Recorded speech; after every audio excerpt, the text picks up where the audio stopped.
주심을 감사합니다. 이밤에 저희들을 주님의 전에서 주의 이름을 찬양하고 주의 말씀을 살펴볼 수 있도록 우리의 발걸음을 인도하여 주심을 감사합니다. 아버지 하나님, 이 밤이 헛되지 아니하도록 주님의 성령께서 함께해 주시고 이 밤에 우리가 주를 위하여 경배하며 찬양하며 주의 이름을 높이며 나아갈 때 주님의 놀라운 역사들이 이전 가득 이루어질 수 있도록 임하여 주시옵소서. 불러주신 주님을 감사드리고 예수님의 이름으로 기도드렸습니다. 아멘. 예. 다 같이 일어나셔서 오늘 본문 말씀 같이 교독하시도록 하시겠습니다. 제가 먼저 한 절 읽고 여러분께서 그 다음 한 절을 읽고 이렇게 읽도록 하겠습니다. 오늘 본문 말씀은 골로새서 4장 7절에서 18절 말씀입니다. 7절부터 제가 먼저 읽겠습니다. 나에 대한 모든 소식은 드기고가 여러분에게 전해줄 것입니다. 그는 주 안에서 사랑하는 형제요 신실한 일꾼이요 함께 종된 사람입니다.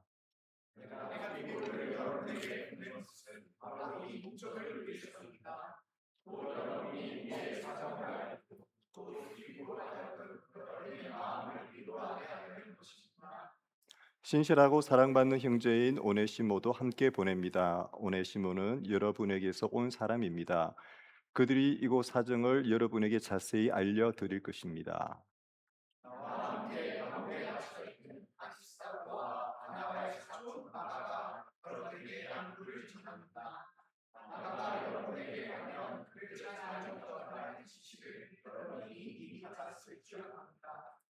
또 유수도라 하는 예수도 안부를 전합니다. 할례를 받은 사람들 가운데 오직 이들만이 하나님 나라를 위해 일하는 동력자들이요 내게 위로가 되준 사람들입니다.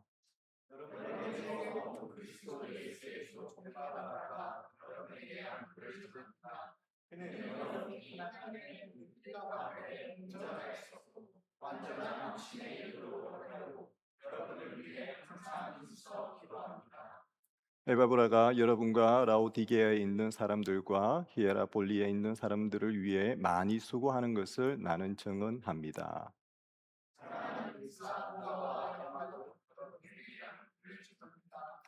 라오디게아에 있는 형제들과 노바와 그녀의 가정교회에 안부를 전합니다.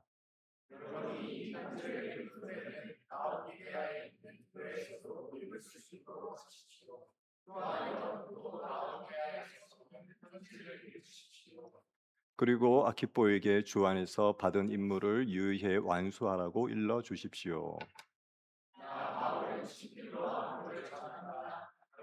내가 갇힌 것을 기억하십시오. 은혜가 여러분의 있기를 빕니다. 아멘. 예, 자리에 앉으시면 되시겠습니다. 옆에 계신 분들하고 한번 인사하실까요? 어떻게 인사하시는 다 아시죠? 존경합니다. 예, 존경합니다. 예, 존경합니다. 원래 제가 이제 오늘 본문 말씀을 4장 18절 한 절로 이렇게 하려고 했었는데 그래도 같이 말씀을 함께 읽는 것이 교회의 오랜 전통이고 그게 또 저희들에게 유익이 있을 것 같아서 오늘은 7절부터 18절까지 골로새서의 마지막 부분 인사에 대한 부분을 제가 같이 합독했습니다. 읽기는 7절부터 18절까지를 읽었지만 제가 주점으로 이렇게 주요하게 다룰 부분은 18절 한 절 말씀을 가지고 오늘 말씀을 같이 나눠 보기를 원합니다.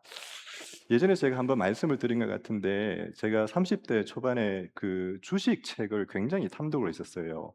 기억나시는지 모르겠는데 그 제 당시에 그러니까 지금부터 한 20년 전이죠. 제가 그때 주식책을 한 200 몇십만 원치 이렇게 사 가지고 나도 한번 이렇게 주식에 대가가 한번 돼 볼 것이라고.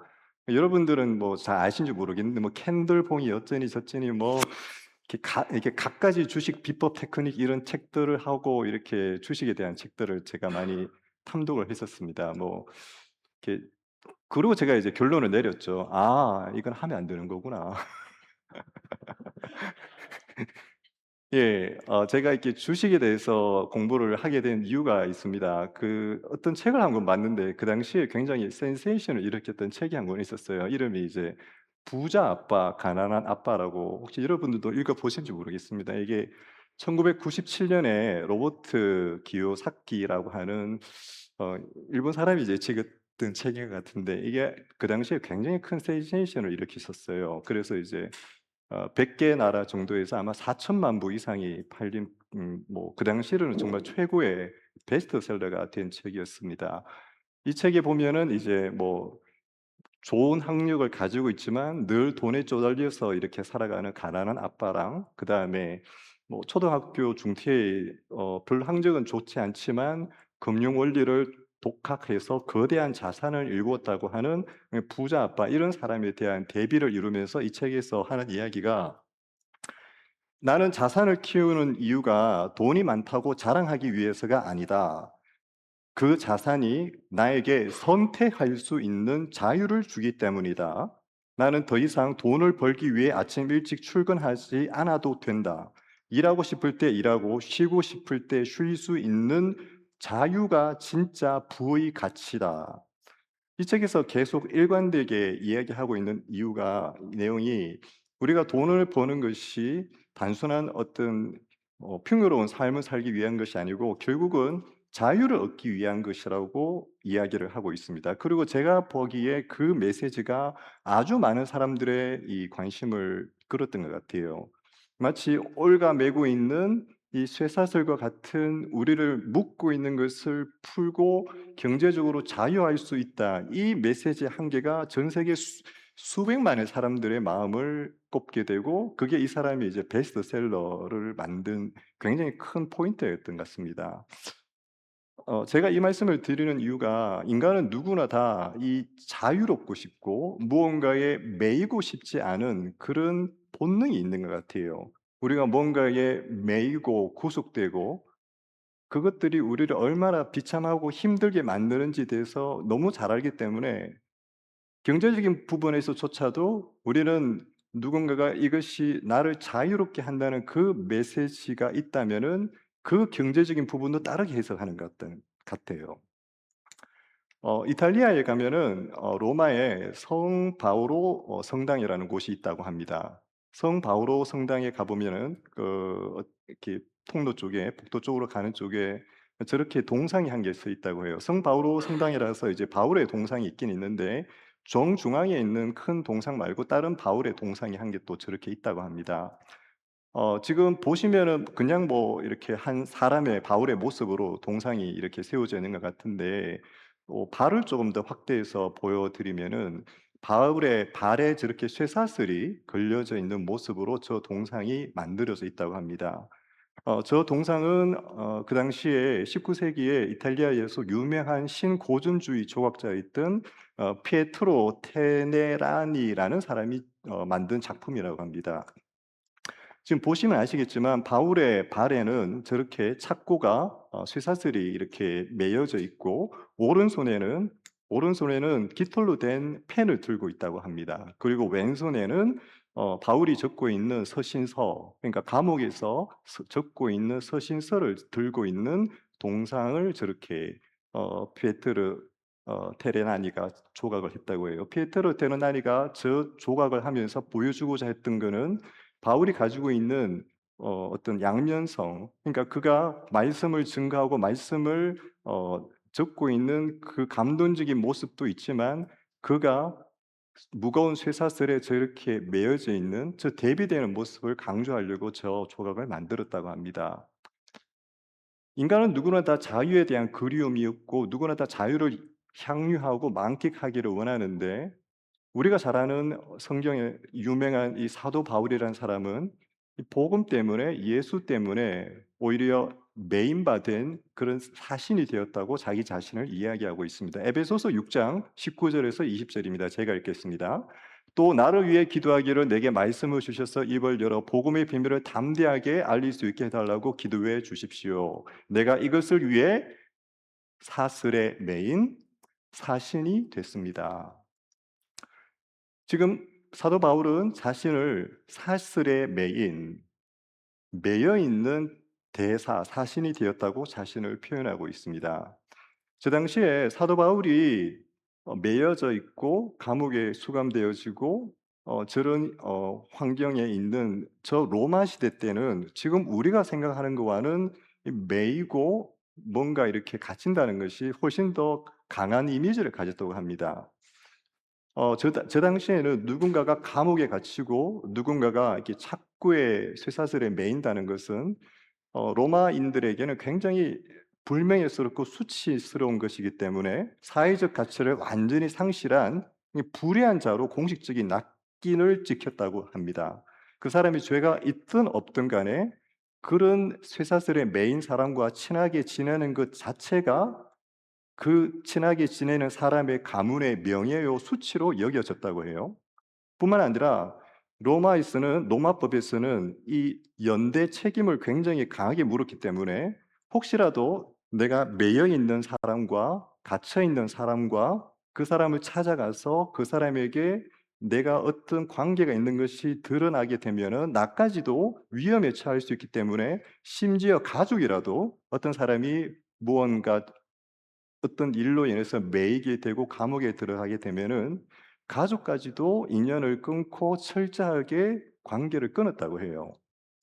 더더군다나 저 로마 시대 때는 감옥에 오늘날처럼 뭐 옷을 준다든지 밥을 준다든지 이런 형편이 아니었고 아는 사람들이 조금씩 무언가를 넣어 줘야지 그 사람이 생명을 유지할 수 있었다고 해요.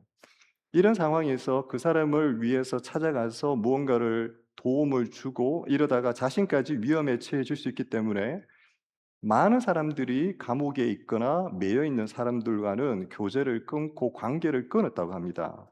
디모데후서 1장 15절에 보면은 사도 바울이 이렇게 얘기합니다.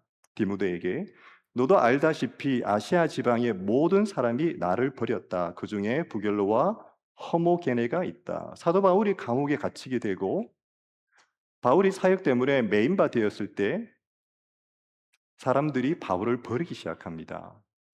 디모데후서 4장 16절에 내가 처음 변론할 때 아무도 내 곁에 있지 않고 모두 나를 남겨두고 떠나갔다. 나는 그들에게 허물이 돌아가지 않기를 바란다. 사도 바울이 주의 사역을 하고 있다가 드디어 감옥에 갇히고 그가 메인바 되었을 때 바울을 알고 있던 사람들까지도 바울을 떠나가게 됩니다. 디모데후서 1장 8절 말씀에 이런 사람들을 향해서 사도 바울이 디모데에게 요청합니다.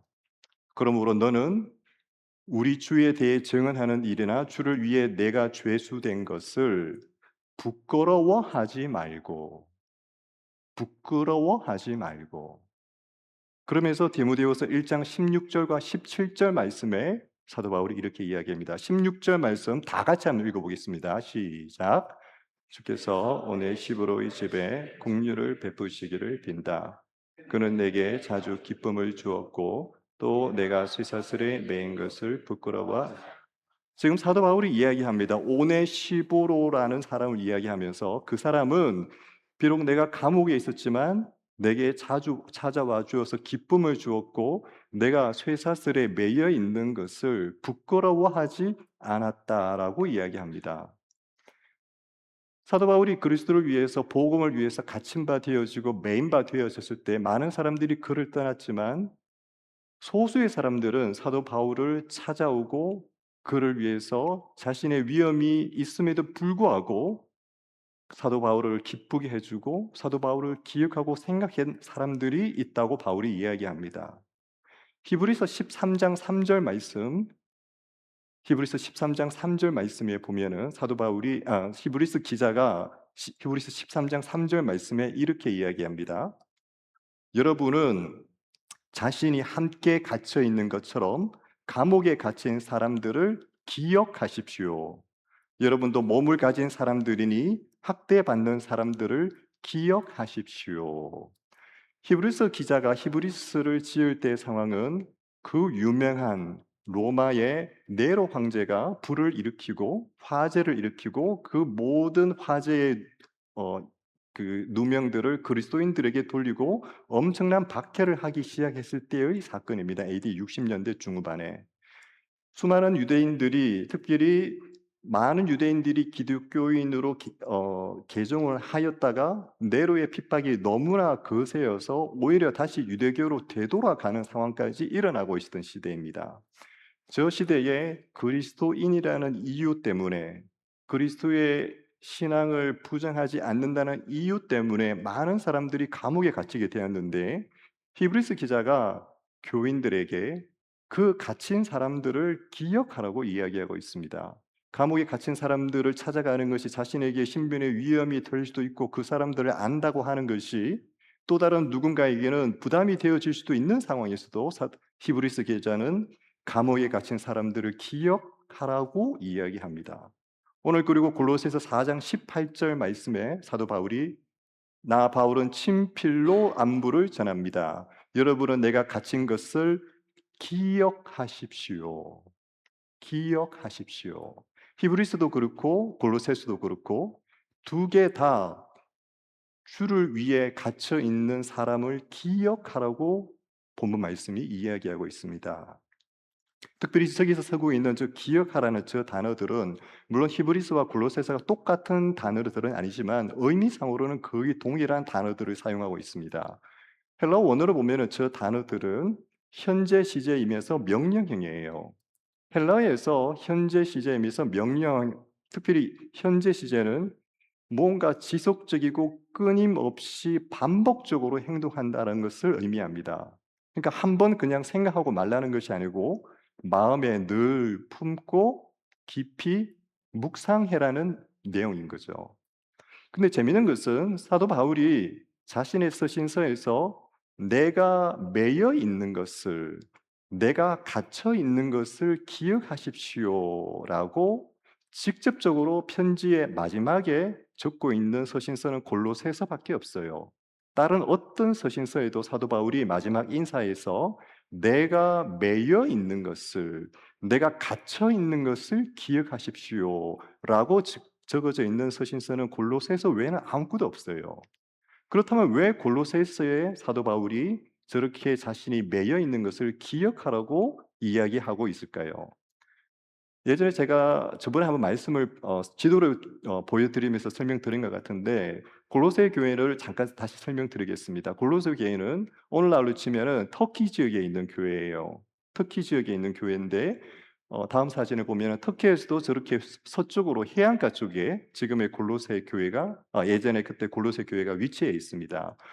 좀 더 확대를 해서 보면은 골로새 교회는 옆으로는 에베소 교회가 있었고요. 에베소라는 에베소 큰 도시가 있었고, 오른쪽으로는 라오디게아와 골로새라는 두 개의 도시가 행정적으로 묶여져 있는 조 위치에 골로새 교회가 있었습니다. 많은 상업적인 사람들이 왔다 갔다 하는 국제적인 도시였고, 많은 인종과 다양한 계층의 사람들이 모여서 사는 지역이었는데, 저 지역에 이단 사상이 들어와서 예수 그리스도의 복음이 굉장히 많이 혼탁하게 되어지고 희석하게 되어졌습니다. 교회 내에서 많은 이단 사상들이 심지어 천사까지 숭배하고, 이런 복음의 본질들을 흐릿게 만드는 많은 그런 사상들로 인해서 교회가 많은 내분들을 겪게 되었습니다. 마치 탄탄한 동아줄이 연결되어지지 않고 저렇게 끊어지는 것처럼 교회 내에 많은 반목과 분열과 특별히 예수 그리스도에 대한 많은 혼란들, 복음에 대한 많은 혼란들이 있는 교회였어요. 사도 바울이 자기가 개척한 교회가 아님에도 불구하고 저 골로새 교회의 편지를 통해서 예수 그리스도께서 얼마나 탁월하신 분이시고 그분 한 분만으로 얼마나 우리의 신앙생활이 충만한지, 그 예수 그리스도의 충만성과 탁월하심에 대해서 골로새서에 있어 사도 바울이 전반부를 모두 할애해서 예수 그리스도에 대해서 설명을 하고 있습니다. 그리고 난 다음에 사도 바울이 골로새서 4장 3절 말씀에 이런 말씀을 적고 있습니다. 또 하나님께서 우리에게 전도의 문을 열어주셔서 그리스도의 비밀을 말할 수 있도록 우리를 위해서도 기도해 주십시오. 나는 이 일 때문에 매여 있습니다.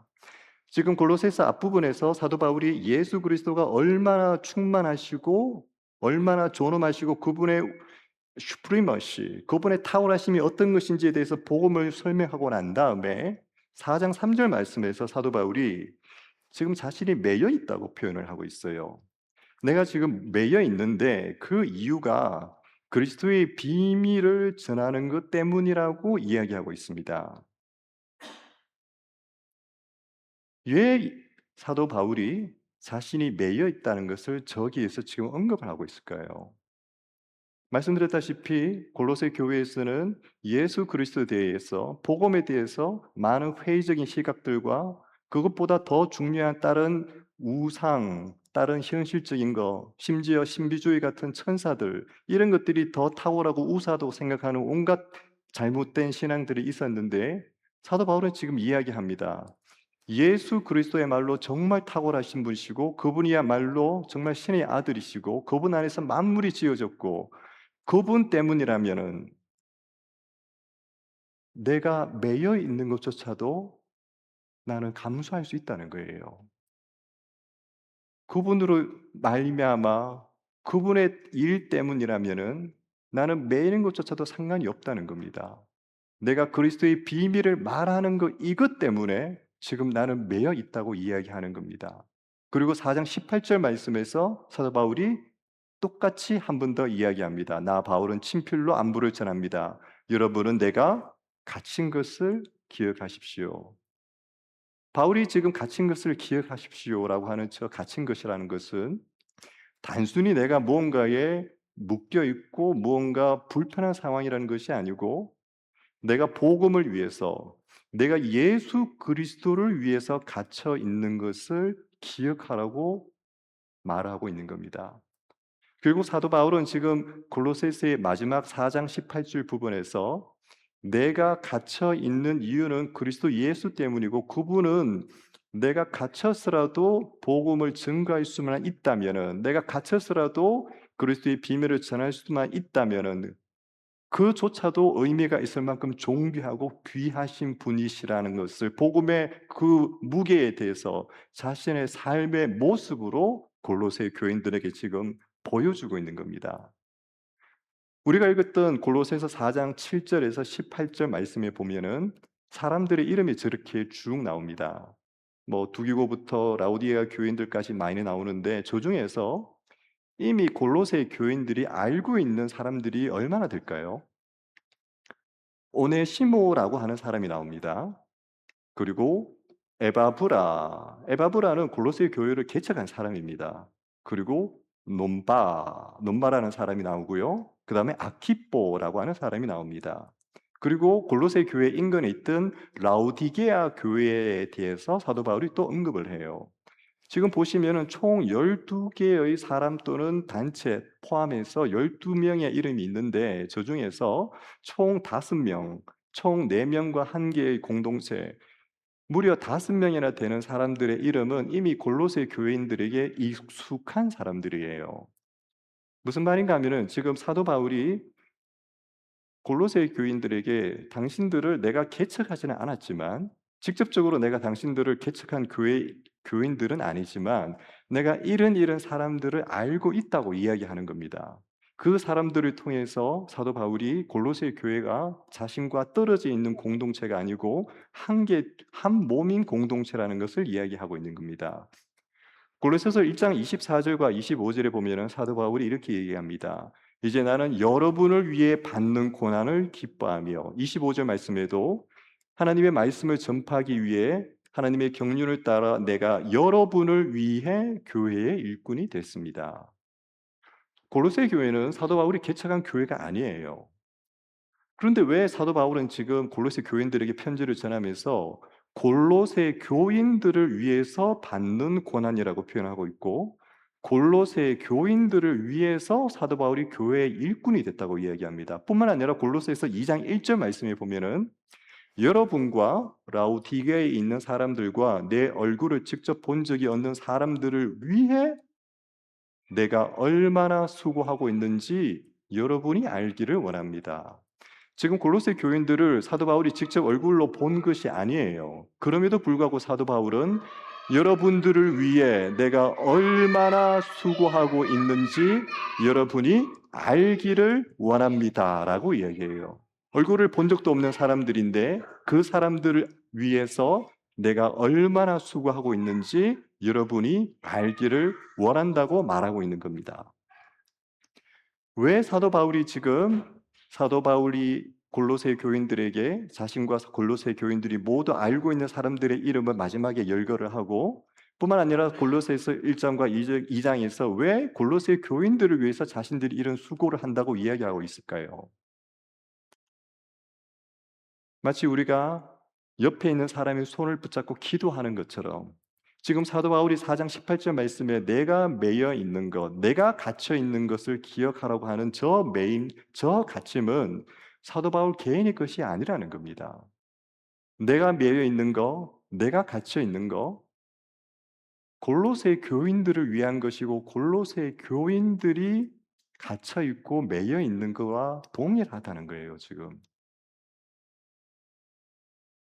사도 바울이 이야기합니다.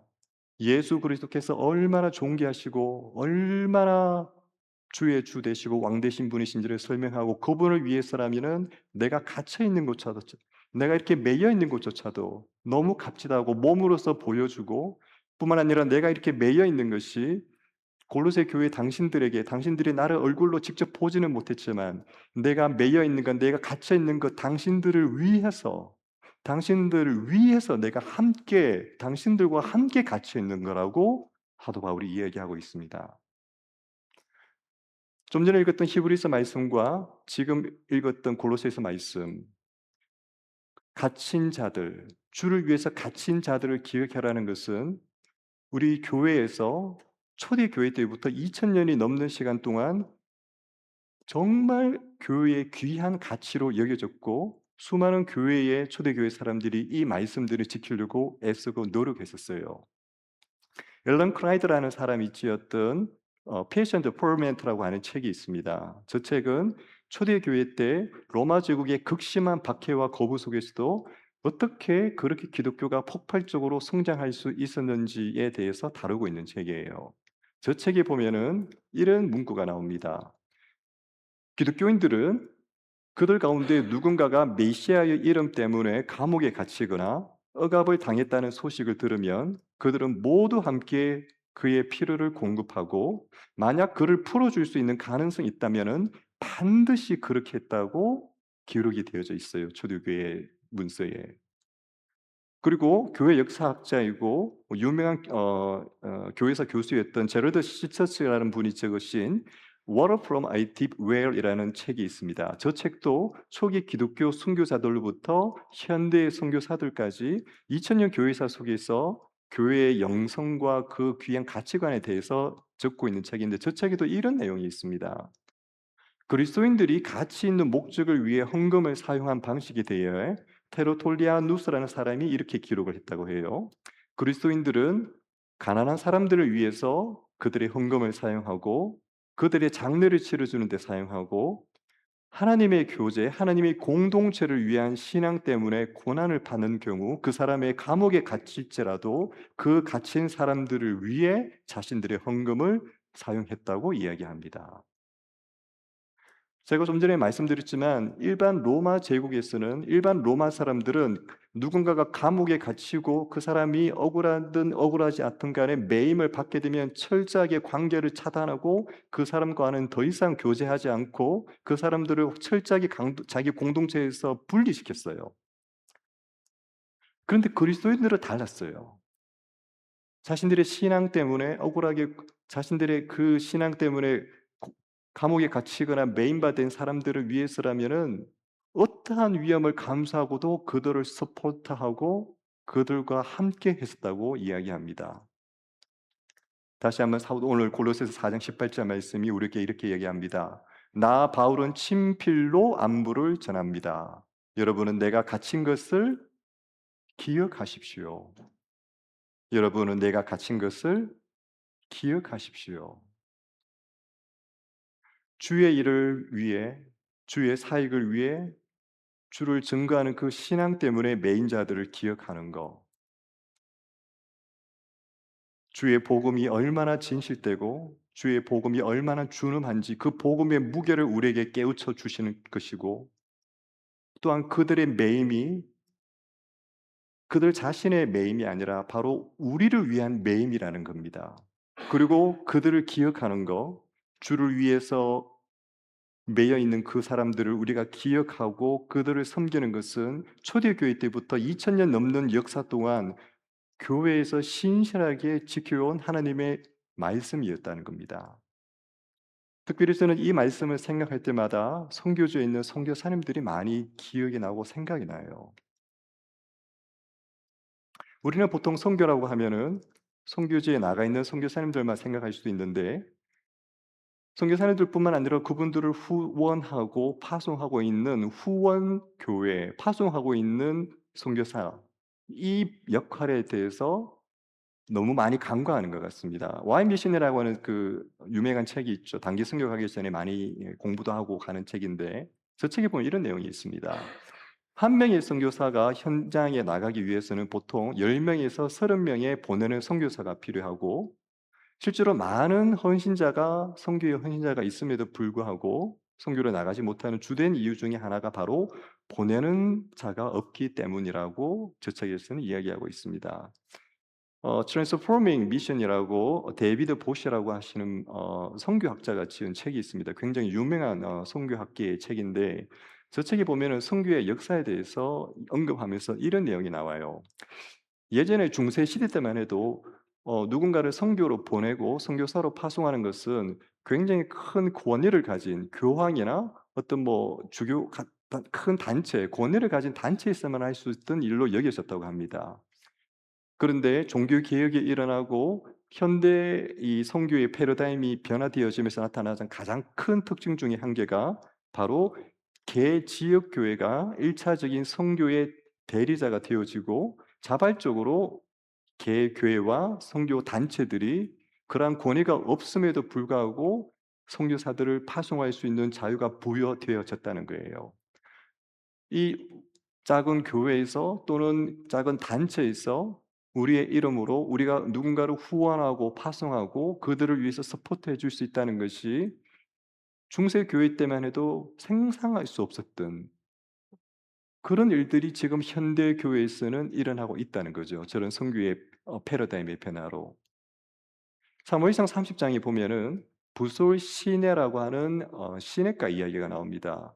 여러분 잘 아시겠지만 다윗이 블레셋으로 피신을 갔을 때 시글락이라는 곳에 있었는데, 그곳에 아말렉이 쳐들어와서 다윗과 그 용사들의 가족들을 모두 끌고 가게 되고 그곳을 초토화시키게 됩니다. 그 일 때문에 다윗이 자신의 용사들을 데리고 600명을 거느리고 다시 블레셋과 아말렉을 쳐들어가게 됩니다.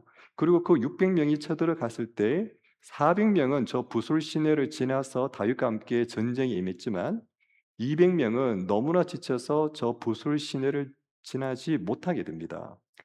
그리고 이 400명이 나가서 전장에서 싸우고 다시 되돌아와서 이 전장에서 이겼던 그 전리품을 나누는 이야기가 사무엘상 30장에 기록되어 있습니다. 이 400명이 부술시에 있었던 이 200명에게는 그 전리품을 나누지 말자고 이야기합니다. 그때 다윗이 사무엘상 30장 24절 25절 말씀에서 이렇게 이야기합니다. 너희가 하는 말을 누가 듣겠느냐? 싸움에 나갔던 사람의 몫이 있듯이 남아서 물건을 지키던 사람도 그 몫이 있는 것이니 모두가 똑같이 나누어야 한다. 다윗은 그날부터 지금까지 이것을 이스라엘의 규례와 법도로 삼았습니다. 많은 선교학자들은 저 본문을 인용해서 선교에서 최전방에 나가 있는 선교사님들뿐만 아니라 선교사님들을 뒤에서 기억하고 그분들을 후원하고 그분들을 위해서 함께 나가는 보내는 선교사님, 그들도 또한 똑같이 하나님 앞에서 저런 상급을 받을 것이라고 이야기합니다. 우리가 생각하기에는 부술 시내를 건너서 전장에 나선 싸운 사람만 전리품을 취해야 될 것 같은데, 다윗이 이야기합니다. 뒤에서 그 물건을 지켰던 사람, 남아서 그 물건을 지키고 후방에 있었던 그 사람들도 똑같이 나누어야 한다고 이야기합니다. 우리가 선교를 생각할 때 보내어져서 최전방에서 선교하시는 그 사역자들뿐만 아니라 뒤에서 선교를 후원하고 기억하고 그분들을 생각하고 있는 그 모든 분들 또한 함께 선교의 전장에서 똑같은 역할을 하고 있다고 성경이 이야기하고 있다는 겁니다. 유명한 선교사님 중에 이란에서 선교 사역을 하셨던 어 브루스 로버트라는 선교사님이 계십니다. 이분은 아일랜드 출신의 선교사님이세요. 이분은 영국 성경회 소속의 선교사님이셨습니다. 이분은 원래 인도에서 선교를 하기로 되어 있으셨는데 인도에 있는 그 무슬림 사람들을 사역을 하다가 이 페르시아어, 고대 페르시아어, 이게 무슬림 쪽에 더 공부를 하시기 위해서 고대 페르시아어를 더 공부하시기 위해서 잠깐 이란으로 가셨다고 해요. 근데 저 이란에 가서 이란의 줄파라고 하는 지역에서 잠시 머물면서 그 페르시아어를 공부하는 와중에 이분이 이란에 대한 소명을 받게 됩니다. 그리고 그곳에서 이미 그 이란어로 페르시아어로 번역되어져 있는 성경을 보게 되는데 그 성경이 이 번역이 너무 오래전에 되어졌고 이란 사람들이 읽기에는 너무 맞지 않는 표현들도 많고 이란 성경이 어 다시 번역되어져야 될 필요성을 저분이 느끼게 돼요. 근데 그 와중에 이란에 대기근이 일어나게 됩니다. 1870 년대에. 그 수많은 사람들이 죽게 되고 수많은 사람들이 절교하게 되는 그 상황에서 이 선교사님이 자기 본부에 편지를 보내게 됩니다. 그 편지의 내용이 바로 이런 내용입니다. "나는 지금 추수를 거두는 사람도 아니고 씨를 뿌리고 있다고 말하기도 어렵습니다. 나는 겨우 땅을 갈아엎는 일조차도 하지 못하고 그저 돌을 골라내고 있을 뿐입니다. 그러나 그것 또한 선교의 일입니다. 사랑의 공감과 뜨거운 기도로 이 일을 지지해 주십시오." 지금 저 선교사님이 저 편지를 영국 본부에 보내게 된 이유가 있어요. 저분이 이란에 선교를 하러 갔지만 아시듯이 이란은 강성 무슬림인데다가 기근까지 일어났고 수많은 사람들이 복음에 대해서 마음의 문을 열 준비가 전혀 되어 있지 않았어요. 아무리 씨앗을 뿌려도 열매는 보이지 않고 자신이 아무리 사역을 해도 그 사역에 대한 본부에 보고할 만한 거리는 아무것도 없는 상황이에요. 그래서 본부에서 후원 교회에서 선교사님에게 "선교사님, 이란을 이제 떠나십시오. 기근도 있고 이란에서 선교사님이 위험에 처할 수도 있고 거기에는 보아하니 열매도 너무 없는데 원래 사역하시려고 하셨던 인도로 돌아가십시오."라고 이야기합니다. 근데 이 선교사님이 저 편지를 몇 번씩 보내게 돼요. 그리고 이 편지에 감동한 후원 교회들이 비록 열매가 보이지 않더라도 이 선교사님을 위해서 우리가 다 같이 후원을 결심을 하게 되고 그 기근이 있는 이란에 많은 자금을 모아서 도네이션을 하게 됩니다. 그리고 그 일이 이란의 많은 사람들의 마음을 움직이게 되고 많은 사람들이 복음에 반응을 시작하게 됩니다. 그리고 이 선교사님이 그 이란에 머물면서 무려 20 년 무려 20 년을 이란에서 머무시면서 페르시아어로 성경을 다시 번역하게 돼요. 그리고 그 번역한 신약 성경과 구약 성경이 지금도 이란에서 브루스 성경이라고 해서 이란 사람들이 가장 많이 읽는 성경이 되었습니다. 20년 만에 그 결실을 본 거예요. 지금도 미국과 전쟁 중이기 때문에 이란의 기독교에 대해서 우리가 좀 잘 모를 수 있는데 이란은 지금도 역사상 가장 폭발적인 기독교 성장이 일어나고 있는 국가라고 합니다. 1979년 이슬람 혁명 당시에 기독교로 기록된 사람은 고작 500명 정도밖에 없었다고 해요. 근데 지금은 공식적인 통계에서 최소 100만 명, 최대 300만 명까지 기독교인들이 있다고 이야기해요. 불과 몇십 년 만에 이란 기독교는 세계에서 전무후무한 폭발적인 성장을 지금 이룩하고 있어요. 그런데 저 이란의 교회들이 폭발적으로 성장하고 있는 저 교회들이 읽고 있는 성경이 뭔지 아세요? 브루스 성경이에요. 브루스 성경. 그 선교사님이 20몇 년 동안 이란에서 혼자서 그렇게 수많은 사람들의 멸시와 환멸 속에서도 번역하였던 그 성경이 폭발적인 부흥의 원동력으로 이란 사람들이 지금도 읽고 있는 성경이래요. 오늘 골로새서 4장 18절에 사도 바울이 이렇게 이야기합니다. 나 바울은 친필로 안부를 전합니다. 여러분은 내가 갇힌 것을 기억하십시오. 은혜가 여러분의 있기를 빕니다. 제가 오늘 본문 말씀을 이 말씀으로 하고 오늘 이 주제로 말씀을 전하게 된 이유는 여러분 잘 아시겠지만 지난주에 이요한 선교사님께서 말레이시아 성경 번역 선교사님께서 오셔서 금요일과 주일날 말씀을 전해 주셨죠. 선교사님과 참 같이 교제를 하면서 같이 말씀을 나누면서 저 또한 참 많은 감동이 있었습니다. 그 부족의 언어로 20년 만에 신약 성경을 모두 번역하셨고 그것을 저희들에게 어 가져다 보면서 그 열매를 저희들이 보면서 참 가슴이 뭉클했었어요. 어쩌면은 이 브루스 선교사의 일한 성경처럼 그 당시에 영국 후원 교회가 생각할 때에는 아무런 열매도 보이지 않고 인간적인 생각으로 생각해 보면은 정말 투자 대비 소득이 아무것도 없는 것 같지만 그 영국 교회의 꾸준한 믿음과 그 선교사님을 기억함으로 말미암아 100여 년이 지나서 110몇 년이 지나서 지금 이렇게 놀라운 부흥의 원동력으로 그 성령이 서이고 있는 것처럼 부족하지만 저희들이 그 선교사님을 위해서 기도하고 기억하고 그 선교사님뿐만 아니라 우리가 기억하고 있는 낮아짐이 섬기고 있는 다른 모든 선교사님들을 우리가 기억하고 섬길 때 지금 당장은 아니더라도 그 브루스 선교사님의 성경처럼 캄보디아, 인도네시아, 태국